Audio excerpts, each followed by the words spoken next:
आप सभी भाई लोगों को मेरा नमस्कार। YouTube चैनल पर आपका हार्दिक अभिनंदन है, स्वागत करता हूं। सभी भाई लोगों को जय श्री कृष्णा, राधे राधे।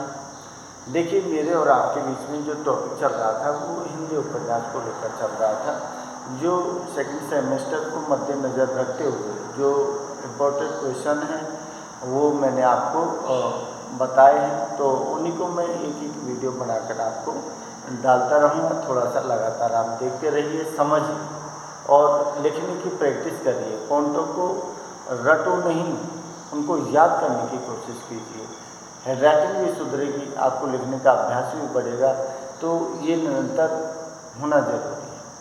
देखिए, इससे पहले जो वीडियो डली थी उसमें मैंने आपको उपन्यास का शाब्दिक अर्थ, उपन्यास की परिभाषा, उपन्यास शब्द जो कि नॉवेल जिसका नाम अंग्रेजी है, उपन्यास शब्द का पहला प्रयोग कब हुआ और बांग्ला में उपन्यास का पहला प्रयोग कब हुआ, किसने किया, और उपन्यास के प्रमुख 4 चरण कौन कौन से थे, उसके विषय में मैंने आपको बता दिया है। अब मैं संक्षिप्त जो अपने 4 चरण हैं, जिसमें पहला प्रेमचंद पूर्व युग बोलो या पूर्व प्रेमचंद युग बोलो, जो कि किससे मिलके बना हुआ था, भारतेंदु हरिश्चंद्र, और द्वितीय युग दोनों पूर्व प्रेमचंद युग के अंतर्गत ही आते हैं, क्योंकि उसकी समय सीमा 1850 से लेकर 1915 तक रखी है, तो फिर स्वाभाविक है कि दोनों उसी में आते हैं। तो देखिए, अपन मानते हैं कि पूर्व प्रेमचंद युग जो है, पहला युग कौन सा है, पूर्व प्रेमचंद युग जो है, जो क्या है, भारतेंदु और क्या है, द्वितीय, दोनों से इन दोनों की स्थिति है इसमें। पूर्व प्रेमचंद युग कौन सा है, जो भारतेंदु और द्वितीय युग है, जिसकी समय सीमा क्या थी, 1850 से लेकर 1915। बस इसी के बीच और इसी समय के जो लेखक हैं जिन्होंने उपन्यास लिखे हैं, उन्हीं के विषय में चर्चा की गई है। अब बात आती है अपनी कि पूर्व प्रेमचंद जो युग है, इसका जो प्रारंभ कब हुआ था, 19वीं शताब्दी के मध्य में प्रारंभ हो गया था। इसका मतलब है 1850, तो सीधी बात है भारतेंदु हरिश्चंद्र का जन्म हुआ है, तो फिर मध्य शताब्दी हो गई, तो 19वीं शताब्दी के मध्य में पूर्व प्रेमचंद युग है वो शुरुआत हो गया था। अब देखिए कि उपन्यास की जो प्रक्रिया है कि सबसे पहले उपन्यास कौन सा माना जाए, तो सबसे पहला जो उपन्यास है वो कौन सा था, पहला उपन्यास, जिसे अपन कहते हैं पहला मौलिक उपन्यास। पहला मौलिक उपन्यास कौन सा है, परीक्षा गुरु कब लिखा गया था, 1882। ये किसके अनुसार है, ध्यान रखना, ये आरसी शुक्ल का मतलब है रामचंद्र शुक्ल ने किसको माना है, पहला मौलिक उपन्यास परीक्षा गुरु को माना है। देखिए, अलग अलग वो है आलोचक, किसी को कौन मानता है, किसी को कौन मानता है, तो आचार्य रामचंद्र शुक्ल ने परीक्षा गुरु को माना है। इसमें परीक्षा ही वो अंतिम गुरु होती है जो सब कुछ नहीं आते हुए भी सब कुछ सिखा देती है, तो परीक्षा गुरु को माना है। हिंदी का प्रथम मौलिक उपन्यास मानते हैं आचार्य रामचंद्र शुक्ल। कुछ लोग क्या मानते हैं, पहला ये माना है, दूसरा क्या माना है,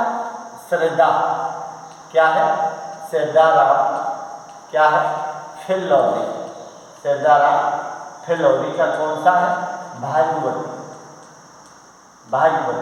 भागवती जो है, इसका सन क्या है, 1877।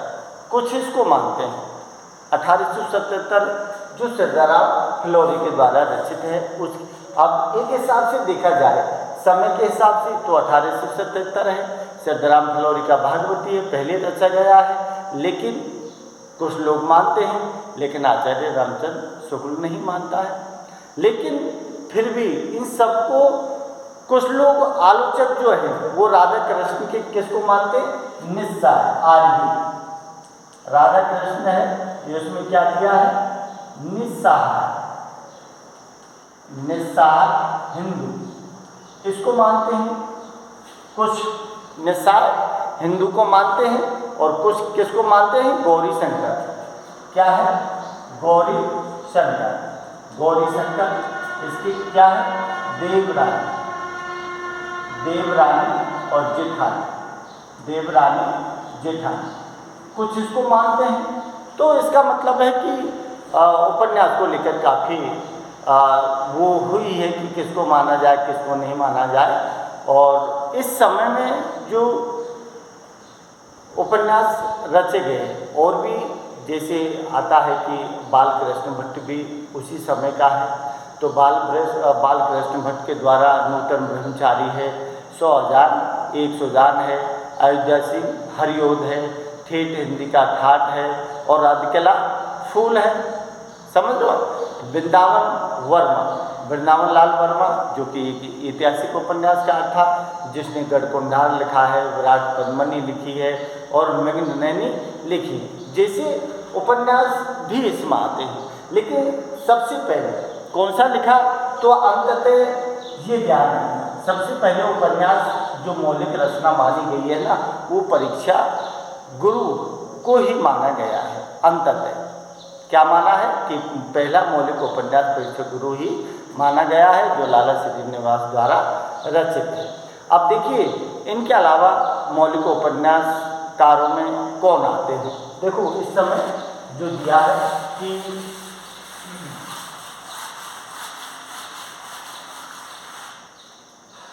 इस समय के उपन्यासों में जो मौलिक उपन्यास है उनमें सबसे ज़्यादा नाम आपने सुना है पूर्व प्रेमचंद। तो आपने सुना होगा देवकी नंदन खत्री, देवकी नंदन खत्री, देवकी नंदन खत्री। इन्होंने कैसे उपन्यास लिखे थे, तिलस्मी, तिलस्मी और क्या लिखे, अय्यारी, तिलस्मी और अय्यारी उपन्यास, तिलस्मी और अय्यारी उपन्यास इन्होंने लिखे हैं। आपने नाम भी सुना होगा सीरियल जिसमें इनके द्वारा रचित उपन्यास थे पूर्व प्रेमचंदियों में, तो क्या था, चंद्रकांता, चंद्रकांता, चंद्रकांता संतति,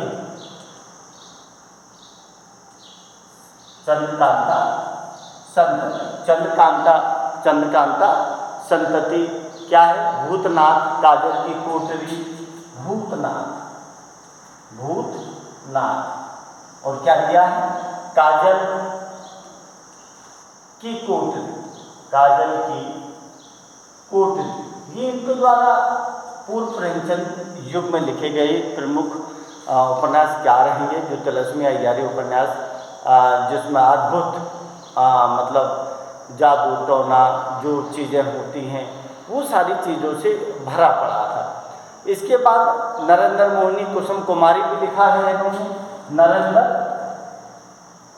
मोहिनी, नरेंद्र मोहिनी और क्या लिखा था, नरेंद्र कुसुम कुमार, कुसुम कुमार। ये इनके द्वारा रचित मुंशी प्रेमचंद पूरी युग में महत्वपूर्ण वो है उपन्यासकार जो तिलस्मी अय्यारी उपन्यास लिखे थे। तो थोड़ा सा नाम रखना, इनका याद रखना। उसके बाद में फिर नाम आता है किसका, गोपाल राव गहमत।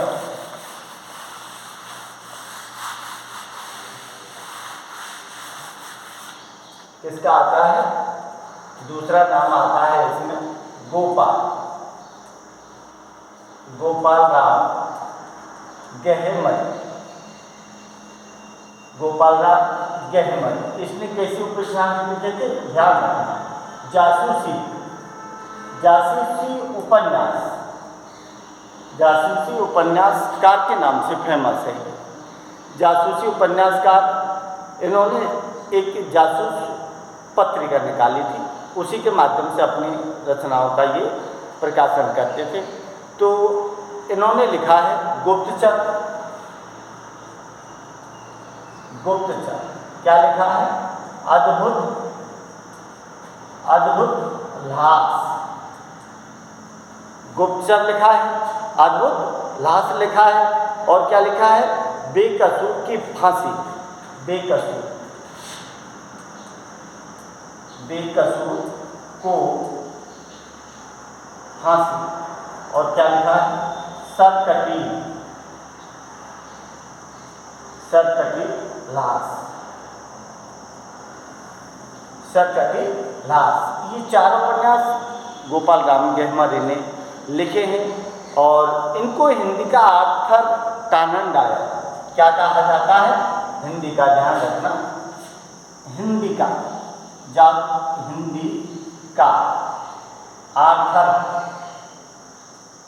आर्थर कानन क्या है, डायल, आर्थर कानन डायल के नाम से इसको हिंदी उपन्यास के क्षेत्र में जाना जाता है। किसको, गेहमरी। क्या नाम है, गोपाल राम गेहमरी, जो जासूसी उपन्यासकार हैं। तो आर्थर कानन डायल कहा जाता है हिंदी के क्षेत्र में उपन्यास के लिए इनको। अब देखिए, ये आपको किस में ध्यान रखना है, पूर्व प्रेमचंद में। कौन कौन, चंद्रकांता जो लिखने वाले देवकी नंदन खत्री, गोपाल राम गेहमरी है, और बालकृष्ण भट्ट है, अयोध्या सिंह उपाध्याय है, और वृंदावन लाल वर्मा है। ये सब इनसे पूर्व वाले, तो उनके उपन्यासों को थोड़ा नाम याद रखना है आपको। इसके अलावा फिर आपको आता है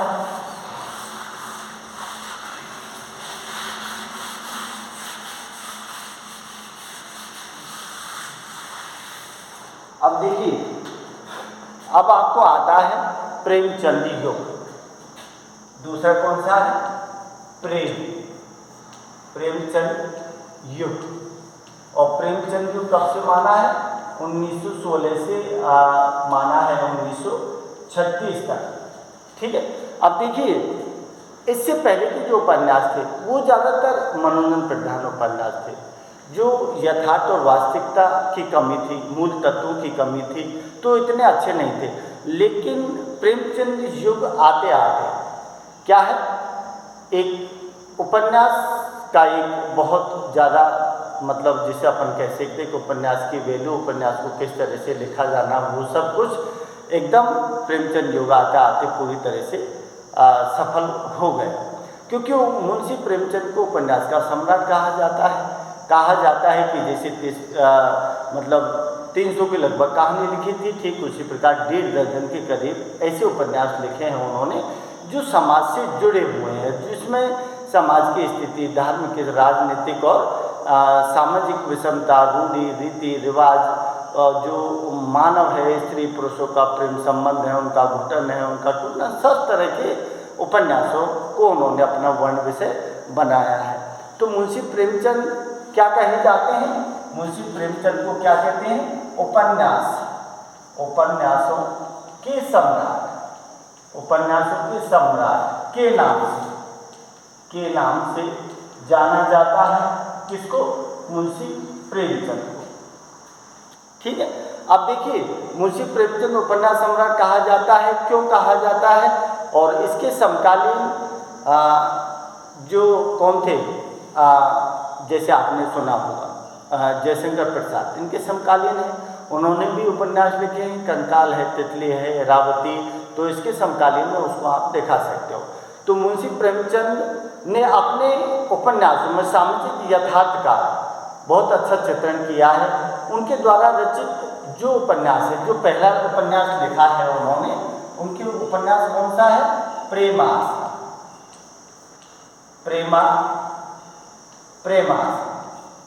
प्रेमाश्रम उपन्यास है उनका, जो लिखा गया है, जो कब लिखा है, 1918 में प्रेमाश्रम सबसे पहला उपन्यास है उनका, जो लिखा गया है 1918 में।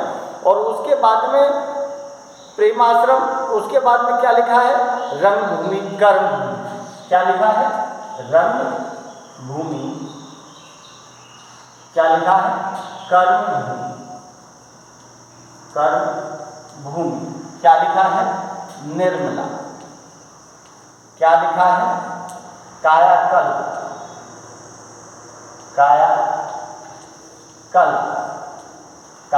है, निर्मला है।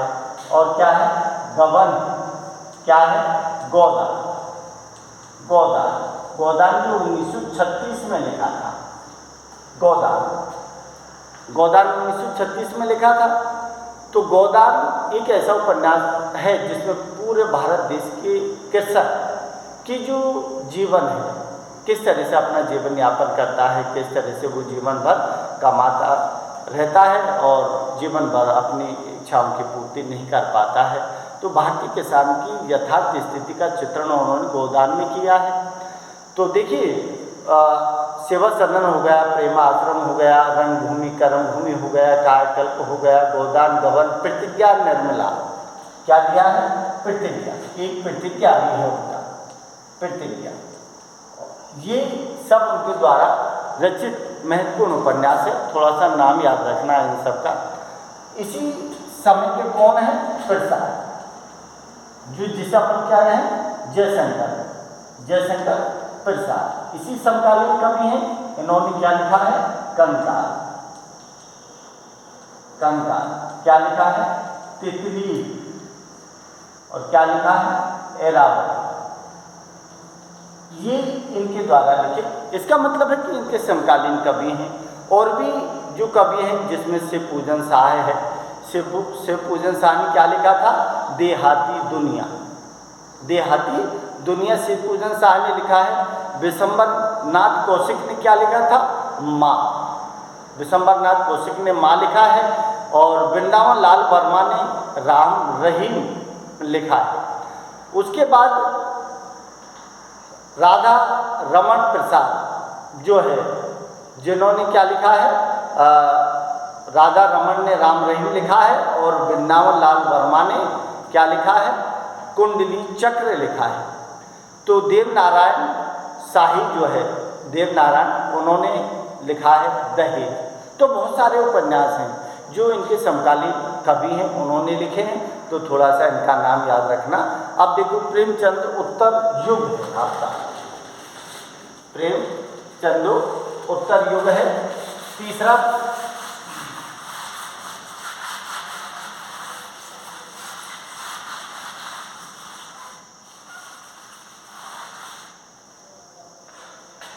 प्रेमचंदोत्तर युग, ये कब से है 1936 से लेकर 1960 तक का प्रेमचंदोत्तर युग है।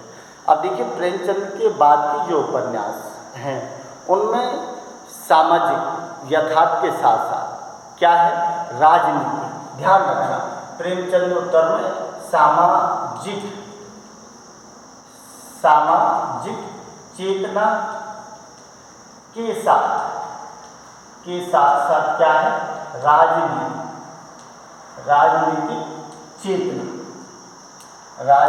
चेतना उभर कर सामने आई, राजनीतिक चेतना उभर कर सामने आई। इसका मतलब है राजनीतिक चेतना का समावेश हो गया इसमें। इस तरह के इनके बाद के जो उपन्यास है जिनमें क्या है अज्ञे इस समय का ही प्रेमचंदोत्तर है।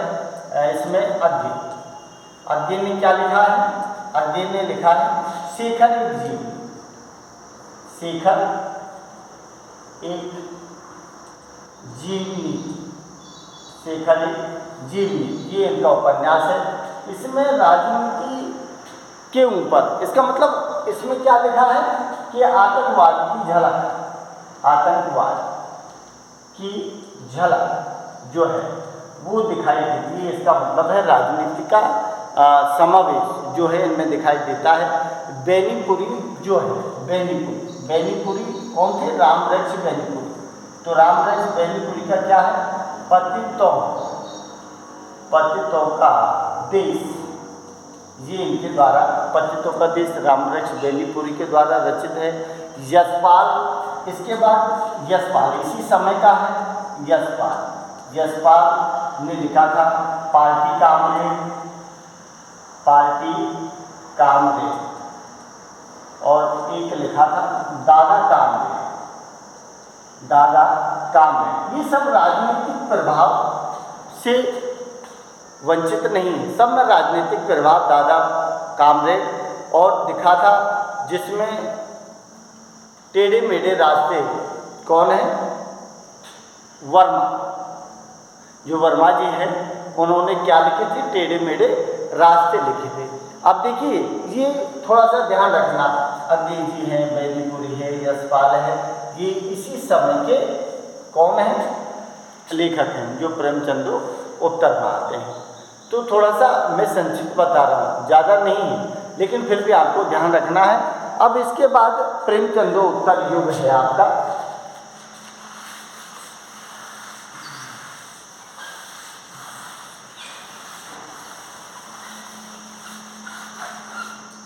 इसके बाद में चौथा जो युग है आपका, वो आपका क्या है? स्वातंत्रोत्तर।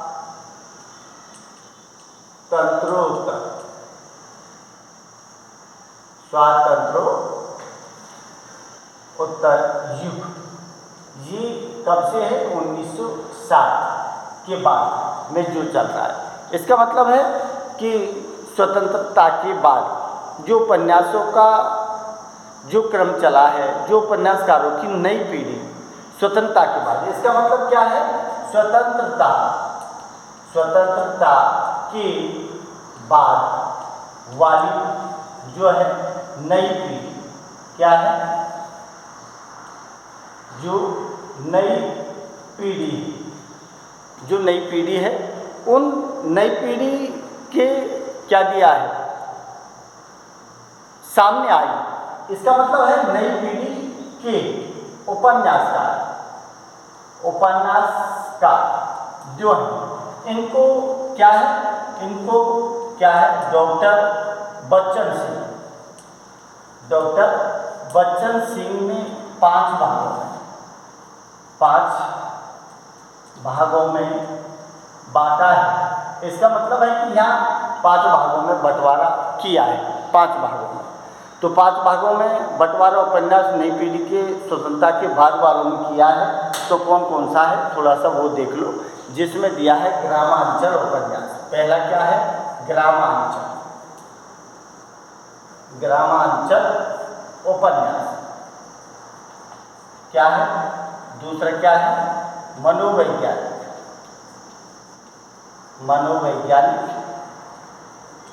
उपन्यास। और तीसरा जो दिया है ग्रामांचल मनोवैज्ञानिक सामाजिक चेतना के उपन्यास, सामाजिक चेतना के उपन्यास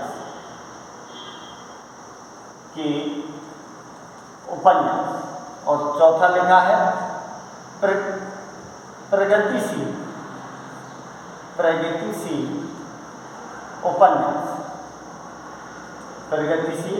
उपन्यास। कौन सा है? प्रगतिशील और प्रयोगवाद। इसके बाद क्या दिया है? आधुनिक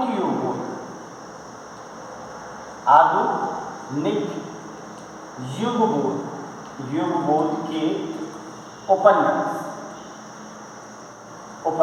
इसको आप दूसरे शब्दों में प्रगतिशील है ना, ये प्रयोगशील का मतलब है जो अज्ञे जी जैसे है। मनोविश्लेषणवादी में कौन है? इसमें अज्ञे है, जैनेन्द्र है, एलाचंद जोशी है, उनके द्वारा लिखे मनोविश्लेषणवादी उपन्यास हैं। समझ लो आप। तो ये स्वतंत्रता के बाद वाली युग की स्थिति है। 1960 के बाद जो उपन्यासकारों की नई पीढ़ी आई है, उपन्यास लिखे हैं, उनको डॉक्टर बच्चन सिंह ने 5 भागों में ग्रामांचल उपन्यास का मतलब है कि जैसे मेला आंचल, ये उपन्यास है किसका है? रेणु जी का, जिसमें ग्रामीण परिवेश के अंचल क्षेत्र विशेष की जो उपन्यास है उनका नाम दिया हुआ है मेला आंचल। प्रतिपरिकथा, ये भी प्रतिपरिकथा मेला आंचल, ये ग्रामांचल उपन्यास है। राही मासूम राजा का कौन सा है? आधा गांव।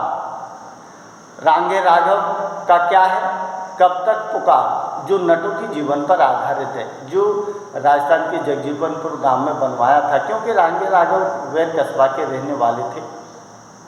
तो रांगे राघव कब तक पुकारूं, उदय शंकर भट्ट का सागर लहरे और मनुष्य, उदय शंकर भट्ट का सागर लहरे और मनुष्य, और रामधरस मिश्र का जल टूटता हुआ। रामधरस मिश्र का क्या है, जल टूटता हुआ। और कौन है, धर्मवीर भारती का नाम आपने सुना है, जो है सूरज का 7वां घोड़ा। और मनु भंडारी के द्वारा रचित कौन सा है, एक अंश मुस्कान। ये आपको संक्षिप्त जानकारी थी उपन्यास के क्रम विकास की, कौन कौन से क्रमों में कौन कौन से उपन्यास लिखें, थोड़ा सा ध्यान रखना, ठीक है। और आपको अच्छा लगे तो लाइक शेयर जरूर कर देना। नमस्कार।